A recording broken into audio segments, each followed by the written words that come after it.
And welcome to episode 493 of the Markedoutwrestling podcast, a special Monday night quarantine edition, if you will call it that.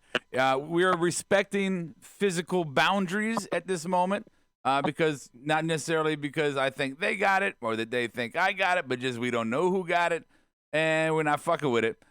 So joining me via the phone, I want to welcome Adam Baum and Bionic Brian. Say hi, guys. What's up? Hello, everybody. Hello. Welcome from isolation. Hello from isolation. That's right. We put Brian in the special cage that we have wrapped in bubble wrap as well, tinfoil and ceramic tiles and anything else we could find. Yep. So Brian is contained. Yep. Yeah, that's what's going on. So real quick, I'm used to going to Adam for the board, so I'm not used to doing it. But here we go. The board right now on our YouTube Live. I got the board up. Oh, you do? Okay, who's on the board? We got newcomer Chris Benoit. I haven't seen him on there. Juan Rodriguez is here. DP, Stike Leather. And I saw Anaconda Vice a second ago, and Sklender's here. Oh, Sklenar. Okay. So we're going to talk about Raw, what happened tonight. Not necessarily. I don't think tonight's conversation is going to necessarily go along the storyline path that we usually do, or even the in-ring ability criticisms or character building criticisms. I feel like tonight's going to kind of even every topic is going to kind of circle back to, well, what we're all feeling right now and what is happening to all of us here if you are in the States listening, or at this point, if you're listening anywhere in the world. So I guess the kind of main theme of our show tonight is going to be how this coronavirus, this COVID-19, has not just shaped kind of our lives and what's happening in it and causing turmoil and confusion in the world and in the country. And no matter what you think about, who's saying what, we all have to at this point acknowledge that it's something real, right? This is not a fucking game from an economic standpoint, from a health standpoint, from every kind of standpoint. And it's affecting every kind of industry. And then us as wrestling fans and wrestling fans with a podcast, we want to talk about how this is affecting our little segment, our little corner of the world as being wrestling marks. And I think tonight what we saw was the dramatic, announcement of WrestleMania being brought indoors into the PC with no crowd. Tonight we had SmackDown at the PC the other night with no crowd. Raw, they did it tonight.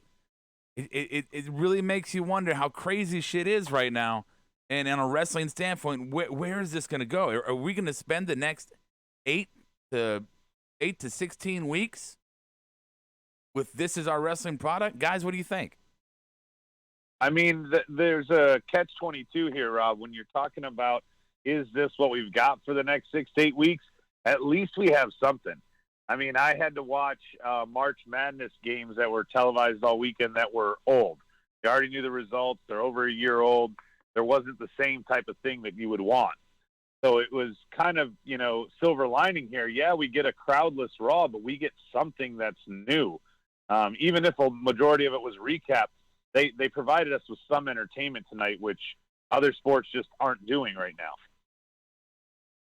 Yeah, really. Yeah, go ahead, Brian. I'm gonna piggyback off of him just because I know that's been a lot of what I've been hearing out there on the internet and with just wrestling fans in general, just saying about how just weird SmackDown was, how weird Raw was tonight.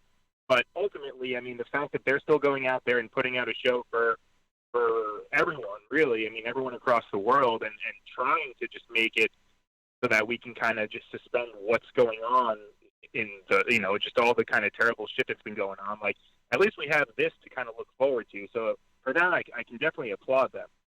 Right. You got to look at it as, and weird was an interesting word you used there, Brian, guys on the board. Well, yeah. You joined in here too. Weird's an interesting word because, weird is not necessarily a bad word. It's not necessarily a good word.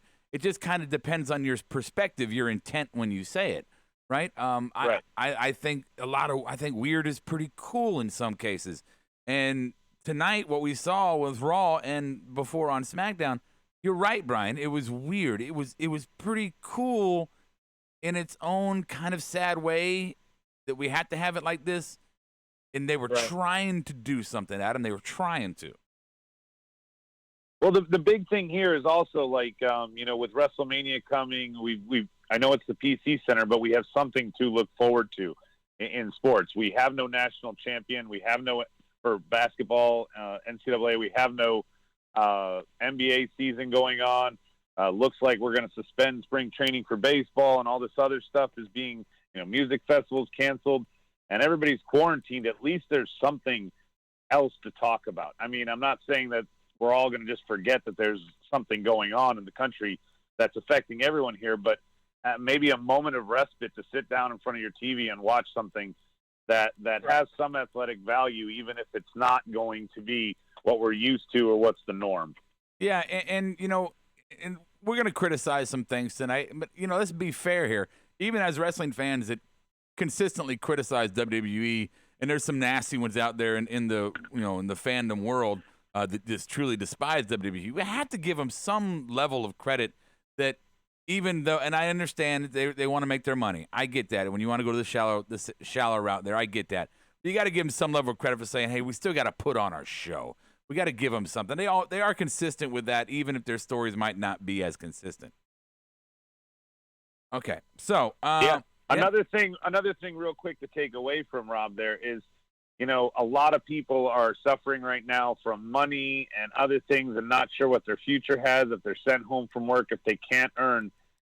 Anybody in a WWE universe is still able to earn here, whether it's the cameraman, whether it's whoever. Even the advertising revenue of their partners of USA, they're trying to maintain business as normal. And let's not forget, they were the first ones after 9/11 to gather publicly. True. So they have a history of doing this kind of thing and trying to change the morale of the company. Now, I'm sure Vince is just being Vince, and this has nothing to do with it. But I like to think that everybody else on board and everybody else involved is thinking about that and trying to maintain the status quo just for the sake of normalcy outside of everything else. There's a lot of, as an independent contractor myself, I'm thinking about all the independent contractors that work for WWE. Yeah, they had to go to the PC potentially, but they got to get paid for their job as usual, despite what's going on in the country. And that says something there because it seems like, most people don't know what their employer is going to do for them yet. WWE at least has told their people, hey, you're still going to get, this work on these days. We're not canceling these events. We're just going to have to relocate them. True. That's okay. So before we jump into what happened tonight on Monday Night Raw and move into kind of how Mania is progressing as far as storylines go, I did want to share, in case you have not seen it, CM Punk had a tweet tonight about the Raw, the crowdless Raw. And if you haven't seen it, it says this. It says, well, that's one way to make sure Roman finally gets not booed and nobody chants for me. He's talking about WrestleMania being crowdless, not Raw. Well, either way, regardless, okay, you're right. But regardless, it's the same basic principle. I just thought that was fucking hilarious, and I thought I'd share it with those who may not have seen it or heard it. I loved his phrasing, get not booed. Get not, yes. And not chant for me. Right. All right. XL10 saying, Adam, the fireworks guy is getting fucked out of some money. Yeah. Yeah, that's true. Some people are sacrificing. I'm taking about to break kayfabe. I'm going to be losing about $2,400 a month for until this shit fucking solves. So rough, man. It's rough. Okay. Let's jump into it. What's that? No? Okay, here we go. Let's jump into it. I like Brian's face on the screen, by the way. Can I just say that? Oh, you're welcome. Yeah, no, it's pretty, yeah. I wanted to pick a nice picture for him. My face on the screen? Yeah. Hey, before... Oh, yeah, Brian doesn't know what's going on. Oh, you can't see the screen. Oh, I don't have it in front of me. No, I don't see it. You can't do that, and then we'll get feedback. So before we jump into Monday Night Raw, guys, don't forget to check out MarkedoutGear.com. MarkedoutGear.com. Find all your favorite Marked Out Wrestling podcast, original concept T-shirts, or podcast T-shirts. You can go there, get a coffee mug, a baby onesie, and put in a promo code Marked Out, all one word. It's going to save you 10% off your order. And when you get done there and you're like, man, I just got a coffee mug from Marked Out Wrestling. I think I need some sweatpants to wear. Then you can go to collarandelbowbrand.com, put in that promo code once again, Marked Out, all one word. You're going to save yourself 10% off on that. At this moment, Hot Mic, we did not go on Hot Mic tonight. We don't know when we're going to jump back into that. Maybe we'll try to figure it out via phone for next Monday, maybe possibly Wednesday. But we will let you know when we're back on Hot Mic to watch live.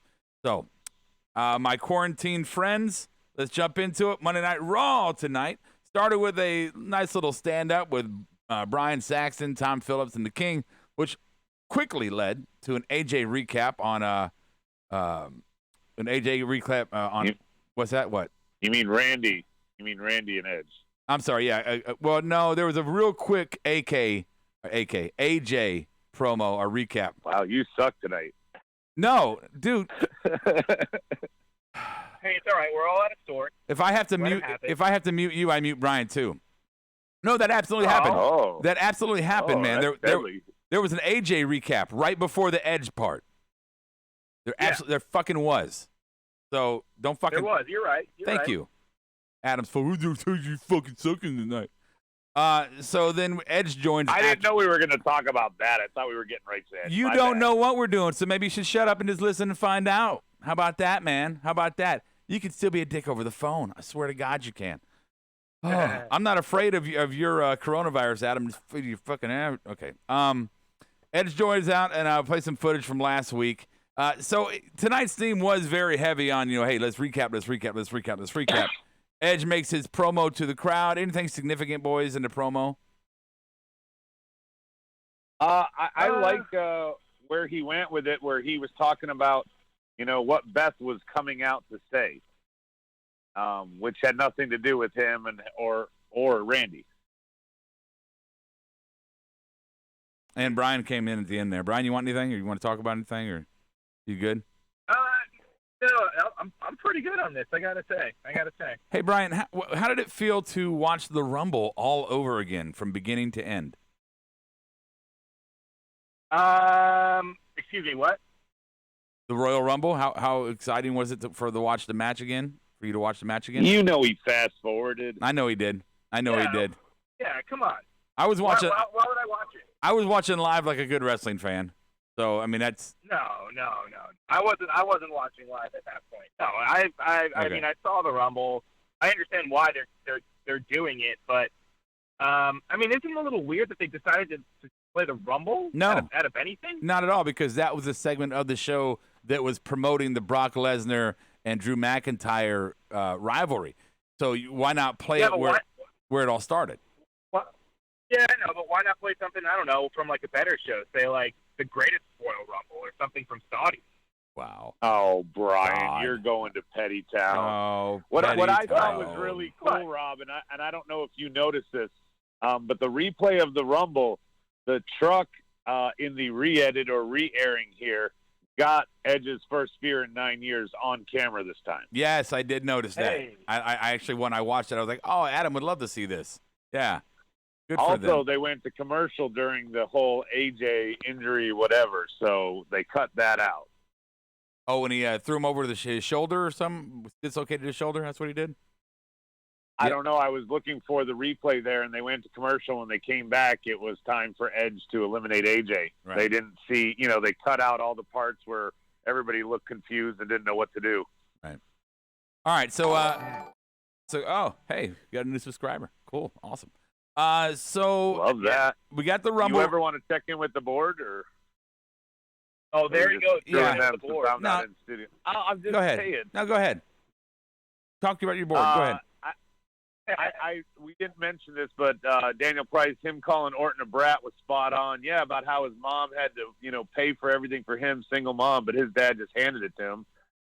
Spike says, I love how the Edge did the promo straight to the camera instead of looking at empty seats. That's fair. Okay. And so do you, Well, that's off topic. I'm not going to read that, Soji. But welcome being late, him and Russell. You know, there was something kind of refreshing. I thought about the promos, the in-ring promos we saw in these last two shows from WWE. Look, we all agree that the crowd is one of the most exciting parts about wrestling. When the crowd is good, it makes or breaks the night, right? Good crowd versus bad crowd. Sure. Yes, absolutely. But tonight, with them being able to cut the promo or cut their promo without the interruption of the crowd, I thought was refreshing, actually. But not having the crowd meant no audibles. There was, they weren't going to be thrown off. There wasn't going to be that moment where they could let any one of their statements breathe, like really have the impact by saying something and letting it sit there for a second.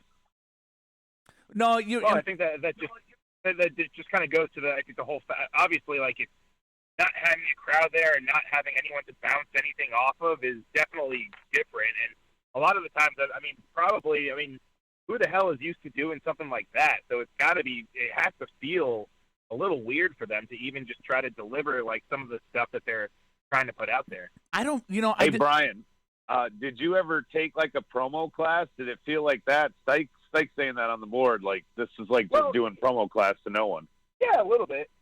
I could see where you're saying, where, you're just doing it to an empty room. Sure. You can even go as far as like going to like, if you're in like any kind of theater class, like you're not doing it to anyone, but you're still going over your lines and projecting to people. So definitely, I guess, definitely different, especially because it's studio television. So it's not like they're just practicing. This is live, I don't think they would have. I don't know about the nervous level though. I would think it would be right. more. You'd be more nervous with the crowd. Of course, that could be exactly the opposite. I know me personally. I'm a public speaker. I do better with crowds that are in excess of people than I do when I have crowds that are small. So maybe it depends on the person here, but I thought Edge really felt like he could do it, but I think that's probably because of his TV training. He's acting, he's actually done. So, okay. So there you go. So we jumped in. What were we talking about? AJ, Taker. Okay. Hey, Rob. Yeah. Rob, real quick. Yeah. DP on the board. He says, I think what Rob means is they could get everything they wanted to say without random chants that had shit to do with it. Yeah, no, that I was getting there. I got kind of pushed away, but yeah, that's what I was going towards, alluding towards. You medined your own thought. No, I didn't. You started talking about other shit. Yeah, you don't get the CM Punk chants. That's a petty kind of example there. But you're also not getting some random what's in there and yeses and nos. And, yeah, you can actually maybe let them tell their story a little bit. Stories can still be a shitty story, but at least they got to try to tell it without being fucking interrupted the whole time. Okay, let's get to this uncomfortable part of the show. We saw Undertaker come in not really knowing what his entrance was going to be like.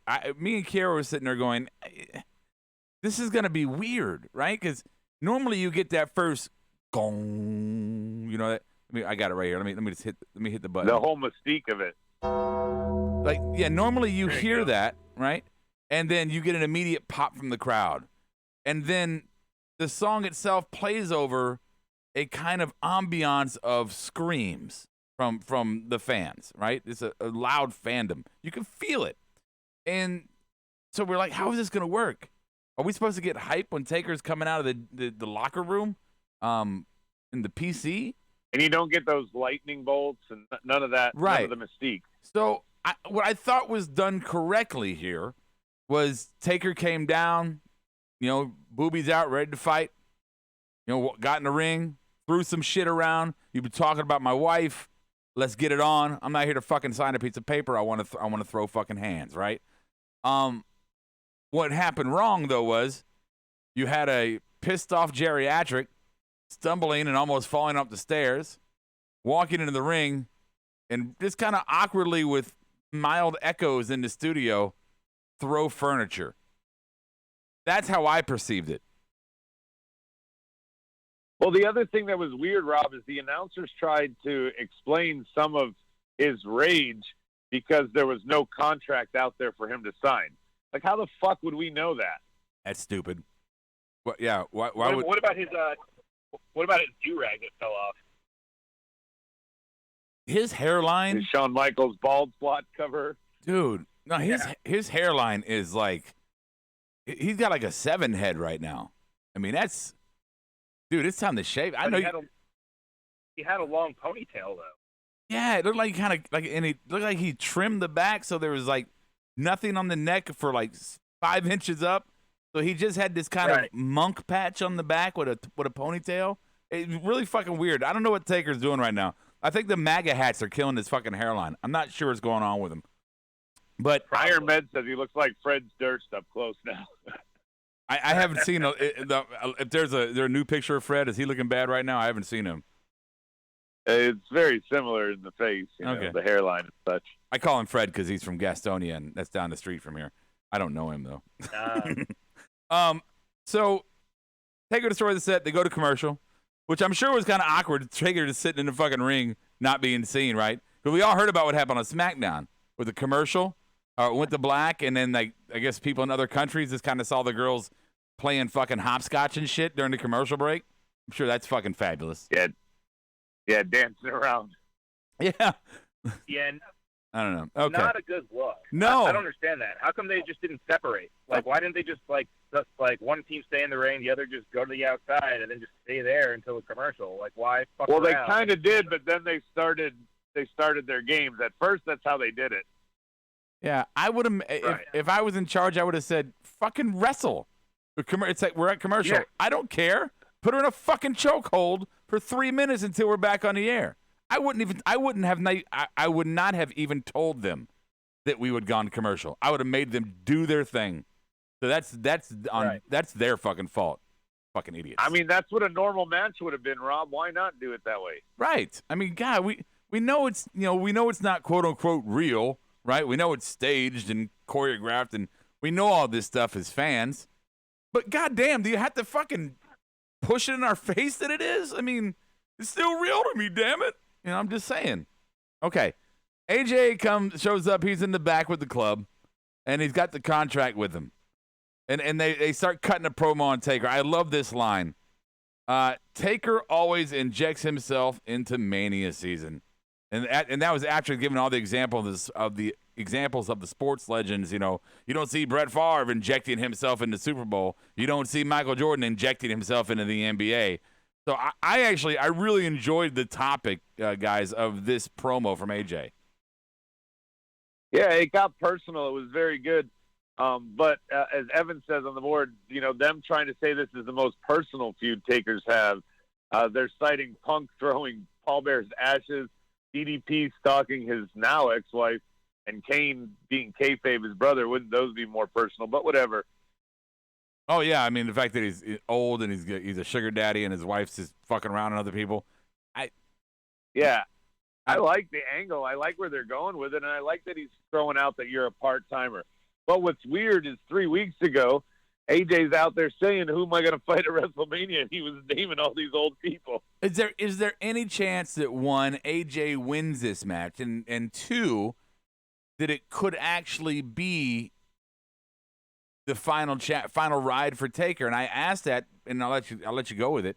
And I asked that because that promo very much alluded to Taker being beaten by Roman and retiring, and then Taker coming back and then losing again at Mania. And is there any chance that this is his last ride, or is this just another stop on Taker train? Hey, Brian, do you remember when we were talking about this on Hot Mic when AJ was bringing up the one that we saw live, putting your hat and cap down, and then you came back? That's what's weird about all this.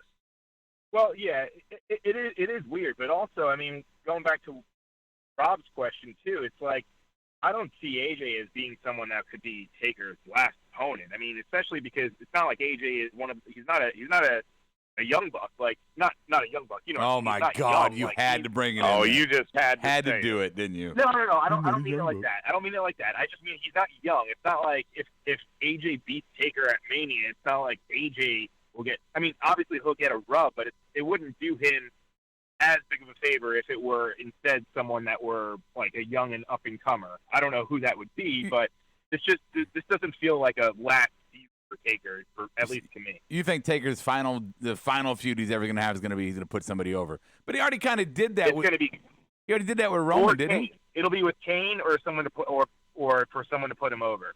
But it'll be with Kane, like someone where it makes sense with story, or it'll be to put over a young guy. Okay. So I want you to hit the board real quick before we keep going.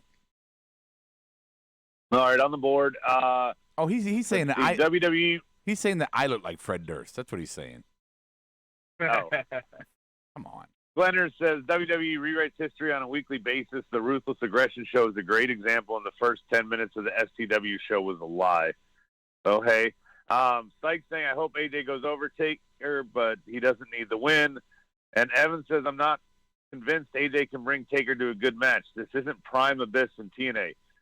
I got to say, I think just to that one, Evan, AJ could carry a broomstick. I know Taker's old, but he should be able to lift AJ. I think that's why they booked this, and not against somebody he can't lift like Goldberg again.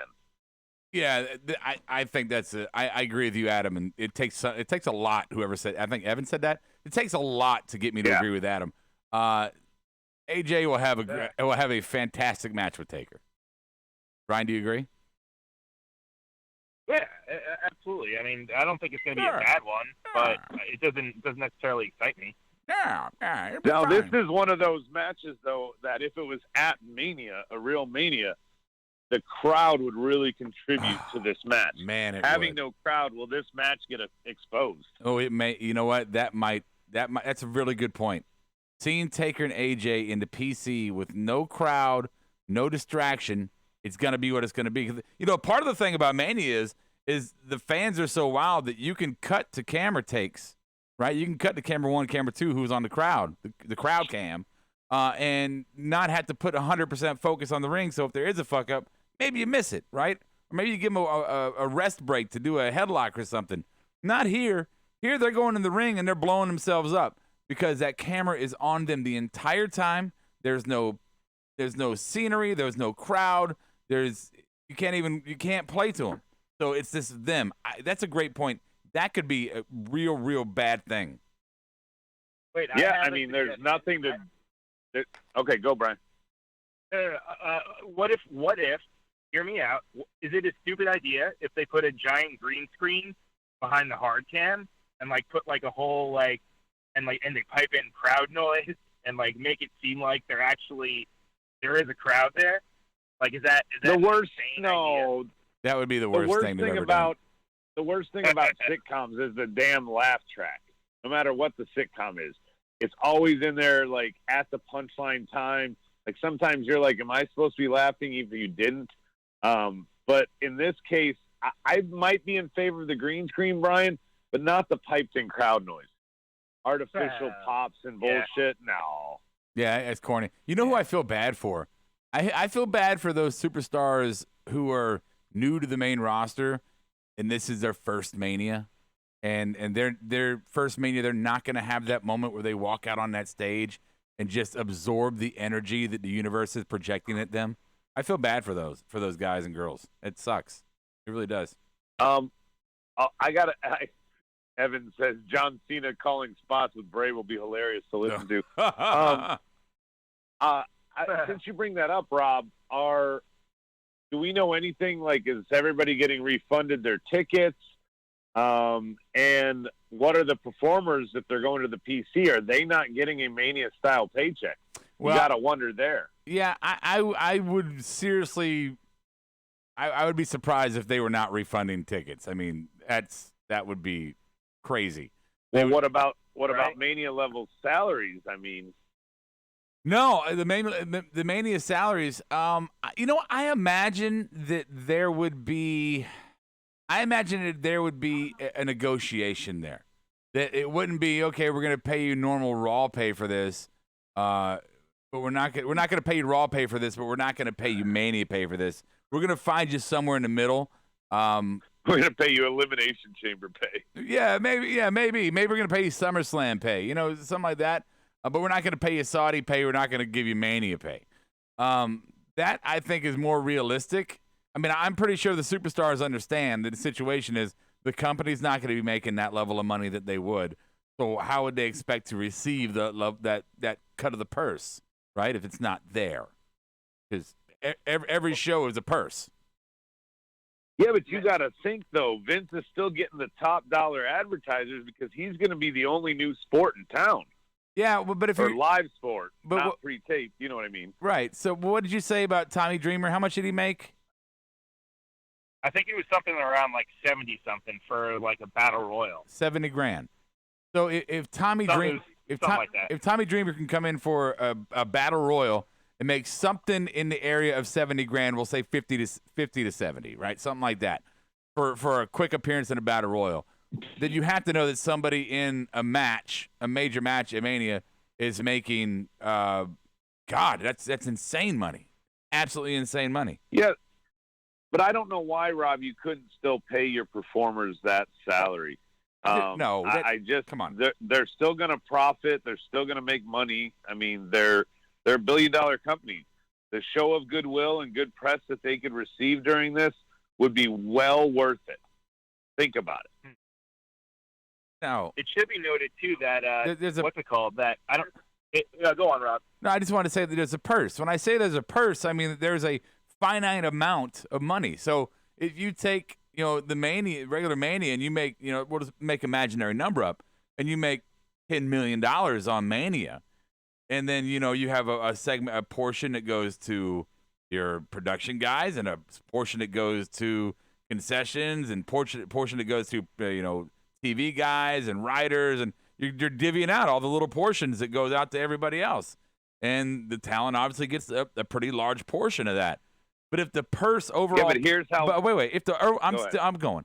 If the overall purse is smaller, there's less to divvy or less amounts to divvy to all those same people. It wouldn't be economic to look at somebody and go, I know you didn't get Mania. It sucks the world is burning, so we're going to give you the full paycheck even though it cuts against the earnings we made for the event. It's not going to happen. You know how you avoid that? How? You know how Vince could recoup some of his money on this? How? First Mania ever on Fox. Advertise the fuck out of it. Go crazy on there. Everybody with this fucking stuck in quarantine for the next 2 weeks is going to be excited. You push the shit out of it with commercials on Fox, your partner, and you take your $1 billion investment that they have in you. Really market the fuck out of it. I hate to say capitalizing on this shit, but if Jericho can put out a T-shirt that says "Wash your hands" that he's selling and making money off of, Vince will find a way to do this proper, and that's the way to do it. Right there. Look, you know what it's gonna. Let me give you the easy equivalent to what you're saying. What you're saying is the intro to our podcast, right? Our opening song that we come into is fucking awesome. It's high energy. It's badass. It's fucking double kick, everything going on. And then when we cut it, we go to a bedless kind of, dead sound of us talking. It's a big build to kind of a, hey guys, what's going on type situation. So if you want to pump that shit real hard in Fox and get everybody all fucking coming in their pants for Mania, and then Mania kicks off and it's a hollowed out, echoed PC room with no fans, and they do what they did tonight with fucking hearing people bot shit and talk to each other and hear them breathe excessively in the ring. That is the biggest fucking tease of all time. From, hey, this is gonna be great, to that was some shit. Am I making sense? I don't know. They have a card though that's full of the Fruity Pebbles fan clubs. That all these part timers that they're aware of, Goldberg and Taker and Cena. So Brock, I mean, this would be the time to do it, and you're showing goodwill. We're going to make it available to everybody, that even if you don't have it there. The show of goodwill that WWE could benefit from this, who cares if they're not giving their subscribers this on there? They're giving it free to the public. That would be a way to make up for the fact that they are sending fans home. I'm telling you, it's not a bad idea. No, I'm not saying it's a bad idea. I just don't think it's as would be as exciting and crazy as you're saying it would be. But agree to disagree. No, it wouldn't be exciting at all. Okay. I'm not. Right. I'm talking about that Vince would do this to capitalize on all of it and try and make it there. I don't know how you would make it not boring. Okay. It's going to be everything you said it is. It's going to be here in the spots and people pants and no frill entrances. But fuck it. Make some money off it. Okay. So we've been on this for a minute. Let's get the board in real quick, Adam, and then we're going to move on. All right, postpone WrestleMania. There's nothing that's going to have people sit through 4 hours of watching no reaction from anybody. Just postpone. That's from Soji. Yeah. Iron Meds. Meanwhile, no commercial on the network, but also will the network get new subscribers? That's valid. There was an act of God clause at Mania and tickets this year. How do you all not know this? Sklenner says, oh, I didn't know that. So good for you, Sklenner. Oh, there was an act of God clause? Jay says, putting it on Fox is a good idea, seeing how they are saying it will be a pay-per-view, not on network going forward. So, yeah, this could be the last time that you do that. That's a hurrah, if you will. And Daniel Price is dreaming. He says, build a server that can handle thousands of Skype video calls at once, give everyone who bought tickets free access, pipe in overlapping simultaneous audio from the home viewers into the PC. Wow. That would be cool. Isn't there a WWE Hall of Famer that can do something about this situation? Who would that be? What do you mean? What are you saying? WWE Hall of Famer? Yeah, what are you talking about? Come on. Who? What? The fucking president? Oh. Yeah. I don't think anybody could possibly say, who could get this done, and then bring him up. That I don't know what you're talking about, Brian. You're high. Well, I'm just saying. Everybody on the board is guessing Trump instantly, so Brian at least scored with somebody. Yeah. Yeah. Yeah. He can make it happen. Okay. No, I mean I don't think he can. I'm just saying, maybe right. Vince should talk to him or kick him in the fucking ass or something. Hey, pal, since you're not really doing anything with this whole coronavirus thing, you want to come help me with some WrestleMania stuff? Right. How about with Mojo Rawley's WrestleMania entrance? Yeah. I wonder if they would just invite a bunch of families to have a crowd, or put PC people in there, or all the people that Brian knows that show up in the security details and whatnot. Well, I think bringing their family, bringing their families in there is an extremely horrible idea. But I mean, bringing some wrestlers. No, I was gonna people that are part of the. Oh business. no, but yeah, no, I was gonna say that. I was gonna say that the family's horrible, but I am wondering if at any point we're gonna see some of the other talent this guy's sitting in the fucking stands watching during Mania. I think it'd be fucking awesome. I actually thought tonight it would be fucking awesome if the entire roster was just out there watching everybody's matches and everybody's fucking feuds. I thought that would be fucking hilarious, honestly. Yeah, they all sat camera side. Yeah, it'd be fucking so good. All right, so here we go. At the end of the episode, they just start a brawl. Yeah. That's what they did for Halftime Heat.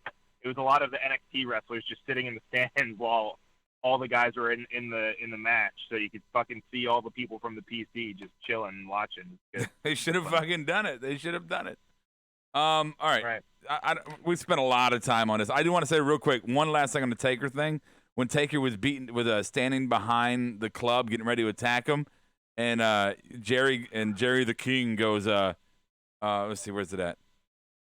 Oh, he said something like, "Oh no, look out behind you," and they act like they can't hear anything. There are 5 people in the room, 5 people, and he's screaming. You're telling me the OC didn't hear the Taker was behind them? Come on, WWE. All right, sorry, had to get that one out. Well, Rob, there was a lot of moments like that where you could tell they didn't change the script in any way. Oh, no, in no way at all. Yeah, exactly the same. Ray versus Andrade, I don't want to spend a lot of time on this. I'm just going to say, yes.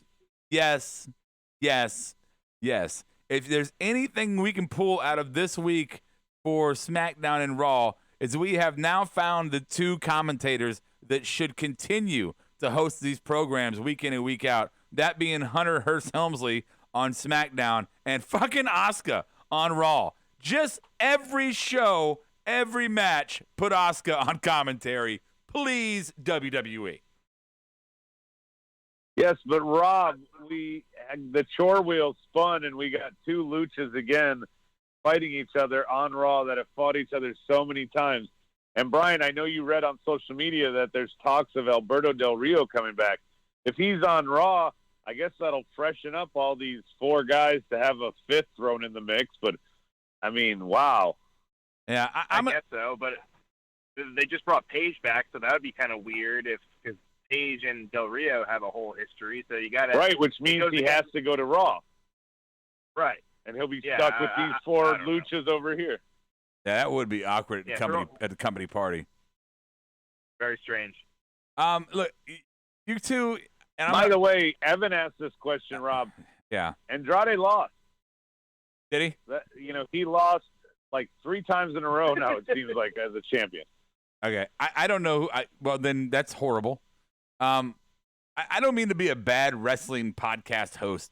I say this. But I don't care about they have effectively made me not care about any of the Latino superstars on the roster. And I feel bad about that. Whoa. No, but they have just I hate Adam's 50-50 booking. I hate that. But this is more like a fucking like a pinwheel. It just keeps rotating around with the same superstars who all happen to be Latino, who all keep beating each other for no reason apparently. Just to feud at the other one again afterwards and then beat each other multiple times in 50-50 booking. I don't care. To me, and even worse, the champion is booked that way. Yeah, well, yeah. So for this 10-minute segment of Monday Night Raw, the only thing I knew that was on TV was fucking Asuka on commentary. That is it. That is all I ever want to see. So it was pretty good. Yeah, it was pretty fucking awesome. Real quick, give me the board, then we're moving on. Evan says, let's get Humberto, Andrade, and Garza versus Lucha House Party in a hair versus mask 6-man tag. God. And Iron Med says, you're a fine host, Fred. Don't worry about it. I heard AEW might do no audience. That's from Soji off topic. Soji, you're always off topic. And DP gets a giggity for Asuka's cleavage. And that's it. Oh, yeah. There's nothing wrong with that. Nothing wrong with that at all. Okay, real quick. Shayna did a promo. Then Becky did a promo. I don't. If you guys want to talk about it, that's fine. I don't want to talk about the Shayna and Becky. It's what it is. Shayna said her little. No. Okay. A bulldog and then a little chihuahua. Moving on. We had a Rhea Ripley and Charlotte recap. KO accepts the challenge of Seth Rollins at Mania. Anybody surprised here? No, I do want to say something. Somebody said this on the board earlier. You talk about the progression of Rhea Ripley's career. She is in a featured match at Mania at the Performance Center, right where she started. Yeah, that sucks for her. Yeah, it's just like I said earlier. It sucks for some of these people. I'm gonna do this just for Sklenar. Y'all know Robbie loving this shit right here. There you go. You happy, motherfucker? I give you your Fred Durst. Sorry. It was horrible. So now you won't do it anymore. So I won't make any more bad lines. Justin's saying tonight was promo heavy. Yeah, of course it was. It was a recap kind of show, but I mean, no audience. What can you do? Dude, you get lemonade. Make lemonade. That's what you got to do. Life give you lemons. You make fucking lemonade. Okay, let's finish up here. Stone Cold cutting a promo that was funny at times, yet awkward at others. I felt bad for Stone Cold. Yeah, the Sacks, like they should have changed his script to be, hey, you don't have the crowd to play off. Let's adjust this. But this was the most evident part of we didn't change it at all. Here's what we're going to do. We're going to have Byron act like the crowd. What do you think? Play off him. Yeah, I didn't really consider that. Go ahead, Brian. No, I mean, the whole thing, obviously he had to stun somebody. So it wasn't going to be Lawler. It wasn't going to be fucking... but you could have changed the script, Brian. You could have had him still stun Byron at the end, but not have the script be where the crowd's supposed to respond. Adam's such a petty mark. My only thing was it went a little long. I thought he could have done maybe 3 or 4 of the lines of the whole 316 day, but he just had he kept firing them off. I was like, all right, I get it, I understand it. And it was cool seeing him do that. And he was funny about it. He was going with it and like making jokes about saying like tough crowd. Like I thought that was funny. Really? But overall, I thought it went a little long, but other than that, I enjoyed it. Now, look, first off, Brian, I disagree with you about, he had some cool lines like tough crowd. He said tough crowd probably 7 times in that. No, he said it a lot. He said it a lot. After every interaction with Byron, he goes, "Oh, tough crowd." I'm like, come on, dude, you're better than that. Yeah. It looked like he booked himself to be on this show, thinking it's gonna be a big deal with a big crowd. He's like, "Fuck, I gotta stick to my commitment. I'm gonna go fucking show up to the PC." And Byron played his role. I thought that when he did the first hell yeahs, that was pretty funny. And then kind of Stone Cold looking like, "What the fuck is wrong? What's your problem, dude?" That was pretty funny. But after that, it was like, okay, they're gonna carry this little vaudeville fucking sketch all the way to the end. Yeah. So. Yeah, Splendor said his timing was so off because there was no crowd. I agree. It felt that way. And Jay, for half a second, I thought he might have done what you're suggesting. He says he should have stunned Becky. Yes, he absolutely should have stunned Becky. I was kind of hoping that he would have. That would have been wonderful. Yeah. And then you could have ended the show with Shayna picking the bones, maybe. That would have been nice. Yeah. No, we didn't have any of this tonight. We want the smoke. Talk to him. Yeah, no smoke tonight. Unfortunately. It's too far away. The PC's too far away. Oh yeah, only lives. They live far away. Yeah, at least 3 blocks away. Okay. Where were they? How come they weren't on the show though? Seriously. I don't know. My understanding was they were going to be in the last segment, but I guess they pulled them. So whatever. Hey Brian, I think they got Kiera. Did they get Kiera? Okay. You know what Kiera said tonight? She says. Besides us not being able to come over. Well, that was a joint marital decision, and it was not just that we thought maybe you guys were carriers, but we were like, you know what, Adam's got 2 kids. If we're carriers, we don't want to give it to Adam. So, but if I have it, you've already got it, so it doesn't matter. All right, so Evan. Yeah, I was there less than 24 hours ago. Walking. Yeah, but the world caught a little bit more fire today. So I'm just okay. I love you. I agree with your marital. I love you, man, but just not that much. Evan Wright says, "I really wanted to see the Street Profits do their entrance through an empty crowd. That would have been funny. That's funny. I didn't consider that. That's good." Well, the other thing that I would want to see them for, Rob, is they booked finally Seth and KO. And they booked Edge and Randy. What's the tag teams going to do? We're only 2 more Raws away. I bet they'll play some. They'll do some tag team stuff next week. Maybe they'll do a lumberjack match, so they have like people out there. I think that would have been smart, but who knows? Let me jump into this. Oh, it's good booking, Rob. Thank you. Okay, so we're gonna jump into the best and worst of the night. Our awards. So the awards are as follows. We're gonna have that worked out. I thought we'd do a different one because it's kind of weird. That worked out. Oh, are you guys there? Yeah. Okay. I'm here. All right. I'm still here, El Guapo. Thank you for that. The LOL award, the Pink Slip Award, and the MVP of Raw. We're gonna stick the MVP of Raw only tonight because they're entertainers and they got out there and they tried to do their best to entertain us. We're just going to focus on them tonight. So that worked out.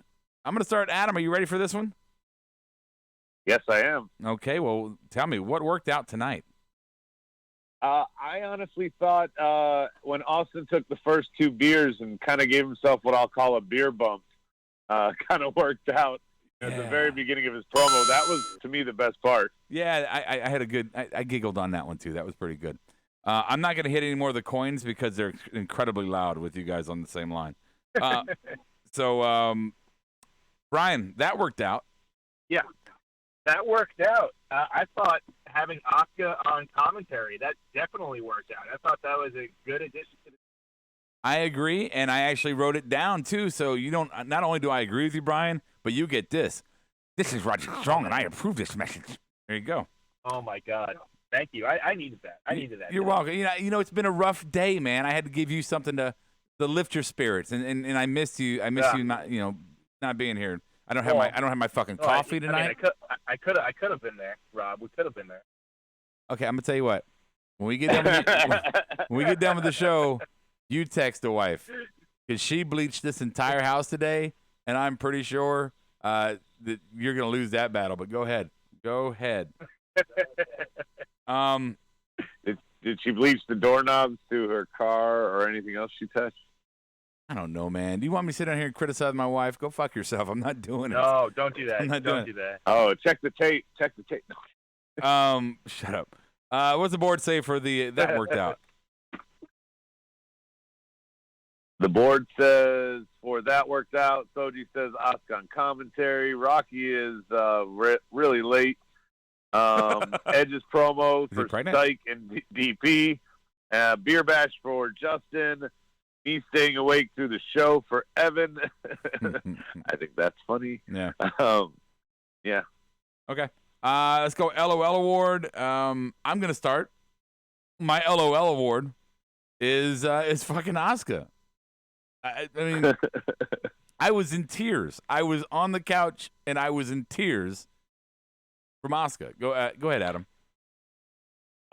Mine has to be that anyone believes that Becky has a CDL. That's funny. Yeah, I'll give you a point for that one. Ding! Brian.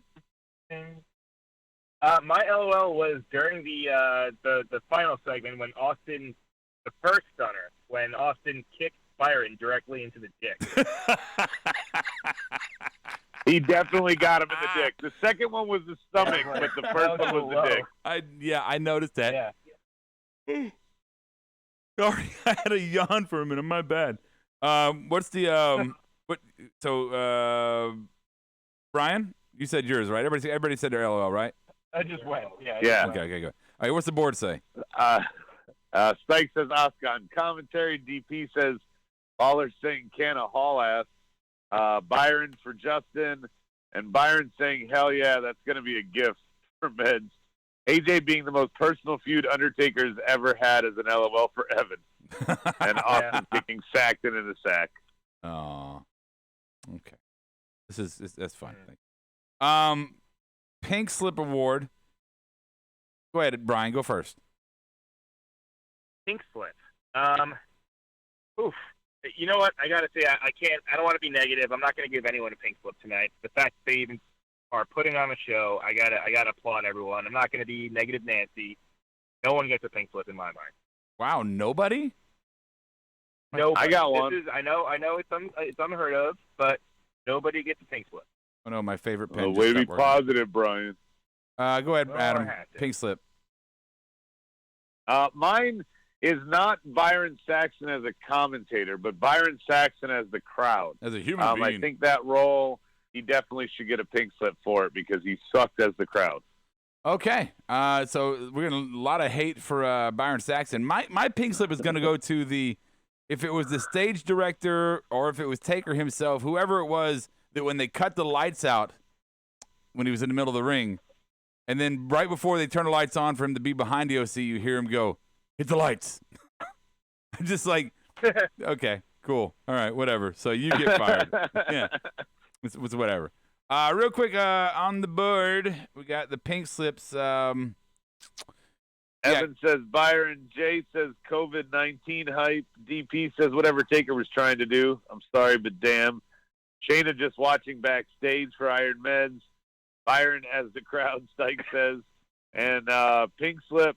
Soji says for Mojo, dumb promo for Gronk on SmackDown. Yeah.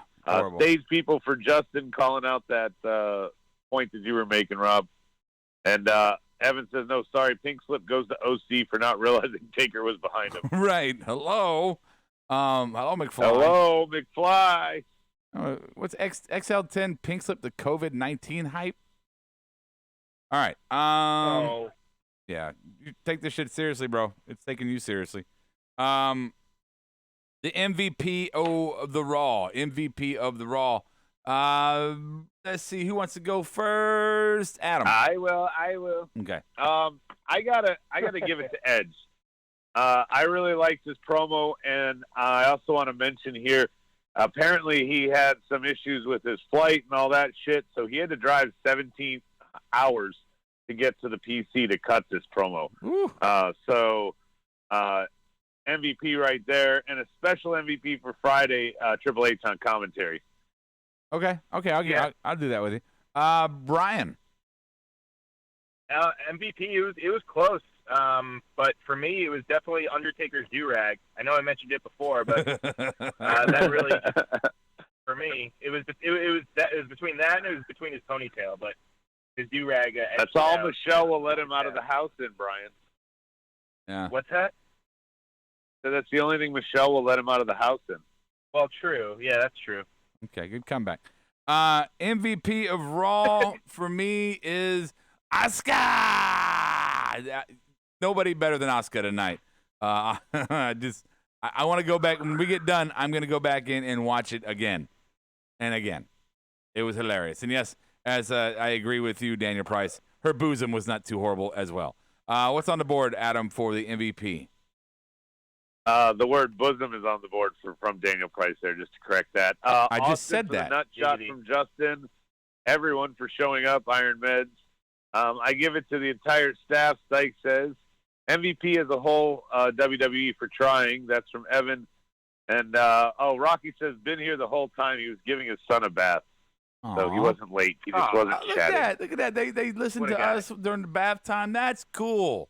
That's cool. He's gonna have a foul. That's pretty cool. He's gonna have a foul fucking mouth though. Jesus. Yeah, or he's gonna have a Mark son.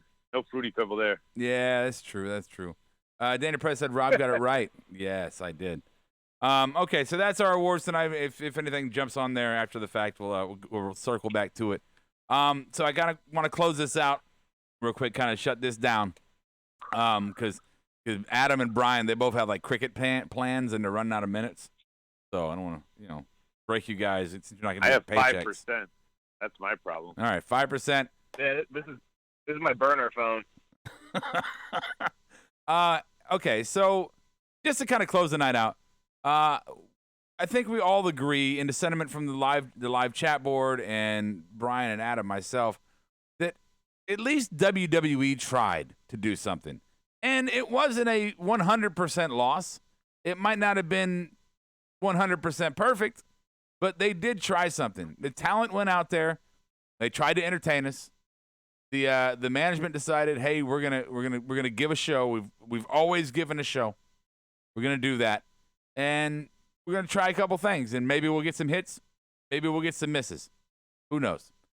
The Mania thing sucks, and it sucks. I was looking forward to going to Mania. I was gonna get to see my brother-in-law possibly at his first WrestleMania match, which is gonna be magical for me and my family. It was going to be magical. I'm not going to get to see that now, and he's not going to get to experience that now. So it sucks for guys like him and for fans like us. But the truth is, guys, is that what's going on right now is undeniable. And you can still have your friends on Facebook who are posting like, this shit's all overhyped and fucking media's destroyed and, making us go crazy. Yeah, guys, but the CDC and the WHO, they're not media outlets. And they're saying that this shit is real. And they're saying this shit is serious. And they're saying that we should take this serious. The scientists are saying that. The doctors are saying that. The media might be hyping shit up, but they're not lying. And, the flu is more dangerous. No, it's not. The flu is not more dangerous. One-on-one, the flu is not more dangerous than COVID. And if you look at you say, the flu killed 60,000 people last year. Yeah, underinsured, uninsured. They were afraid of, I'm sorry, I got mixed up there. Underinsured or not insured, or people who were homeless or had underlying conditions. That was the gross amount of people who died from the flu, which is less than 0.1% of people that get it die from it. COVID, we don't know what it is. We don't know how to fight it yet. We don't know if there's any after-the-fact kind of issues like liver damage or, organ damage. We don't know how this is going to affect us. We don't know how it's going to affect our kids yet, or people in their 50s or people in their 70s. We just don't know. We know it's bad, though. So please, take this shit serious. Wash your fucking hands. You know, this shit is 2% of people die from this so far. Hopefully it changes. I'm not trying to be a doom and gloom. I'm trying to be a realist. 2% of people die from it so far. If we end up having 100 million people infected into this country, which is a realistic thing that could happen, then go ahead and do the math yourself. 2% of 100 million. 2% of 10 million. Still a lot of fucking people. So, yeah, just take it serious. I wanted to go into that rant right there real quick to say that we're on here talking about wrestling because it's what we love to do. And we love to shit on it. We love to celebrate it. We love to party and during the pay-per-views. And, you know, just we're marks. We're fans. But we're also humans. We got to take this shit seriously. It's the only way we're going to get through it. So, guys, you have anything else? Hey, real quick, Rob. Yeah. I want to say on the board, Stike and Soji said the same thing. You know, the panic buying is something that is just insane. Yeah. You know, to see the hoarding of everything, you know, people buying a shit ton of turkey that they couldn't possibly eat before expiration. I get the canned goods and some things like that. But again, you know, why is everybody going so crazy for this? Because there are some people, you know, that are living paycheck to paycheck that are waiting till they get paid on Friday or got paid on Friday and they didn't have anything to buy for themselves. You know, that is creating more chaos than anything else. But when you tell everybody that they have to be on a 2-week quarantine, you know, people are trying to stock up and never leave again. But isn't that fanning that flame? That's what I think is so crazy about this is probably everybody's catching it in the grocery stores. Yeah, I told Kara the other day, I said, you know, I'm not, when this first kind of, and I the bird flu and all that shit would happen, right? And, you know, I would always go, yeah, whatever. It's not going to get here. It's not going to be a big deal. They're going to contain it. It'll be fine. It's no big deal. But when this kind of started ramping up, I sat Kara down. I said, you know, this is legit. And we need to pay attention. We don't need to be scared. We don't need to start boarding the windows up. We don't need to start fucking hoarding food. But we need to pay attention. We need to be informed. We need to make the right decisions for our family because our life is going to change in some way from this. I just felt that. And I don't think we're going to die. I think I'm healthy enough that I could live through it. But again, like I said earlier, we don't know the disease yet. We don't know what it can do long term to us. Which, that's scary, but hey, I think we're going to get through it. But you're right. You don't need to go out there and buy fucking 20 pounds of fucking turkey that you're not going to eat, which somebody did in front of me in the grocery store. Just fucking assholes. Anyway. Or toilet paper. I don't even get me started on that. I'm wiping my ass with fucking cardboard right now. It's fucking insane. Yeah, and I had to go around town to find children's Tylenol.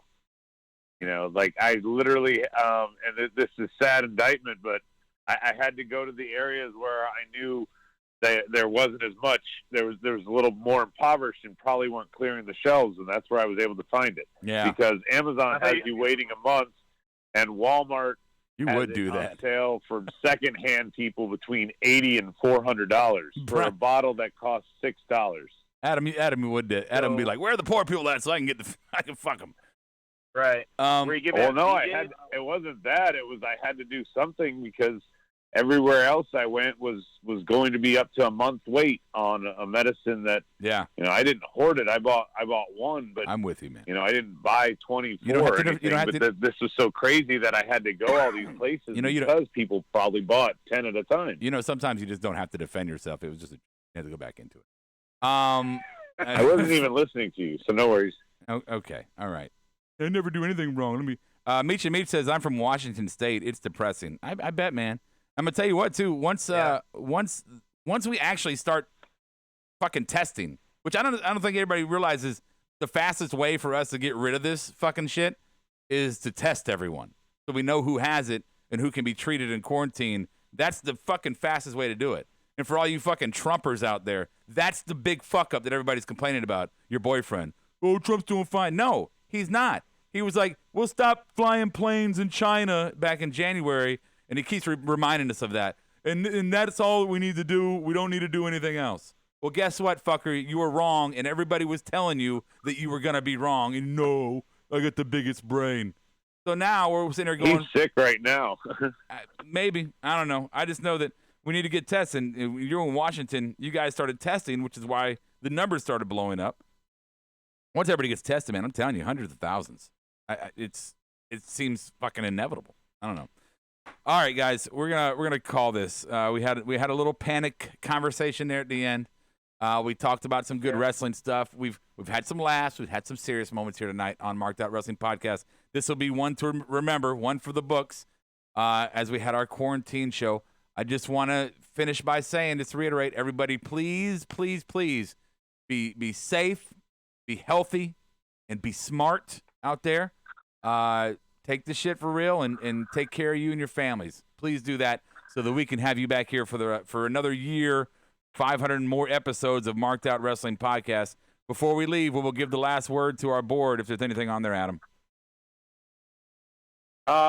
Let's just real quick here. It says, hell, if anything, canned goods, dry goods, frozen stuff, not a bunch of shit that will spoil soon. Daniel Price says that's what people should be buying, not like going crazy on the other stuff. And yeah, somebody bought 1,700 bottles of sanitizer to sell on Amazon, and Amazon blocked it. Soju's talking about. I read about that. You couldn't find like a good couple to go out on. You just going through all the bitchy ones. I thought you might. I wasn't prepared. I had checked out, and you threw it to me. Okay, sorry. I didn't even have them looked at. Good speech, Rob. I like the pat where the part where you stopped talking. I like people who can spell part. Wonderful. We finished. You knew what he meant. Yeah, right. All right, guys. Wash your fucking hands. I'll catch you on the flip side.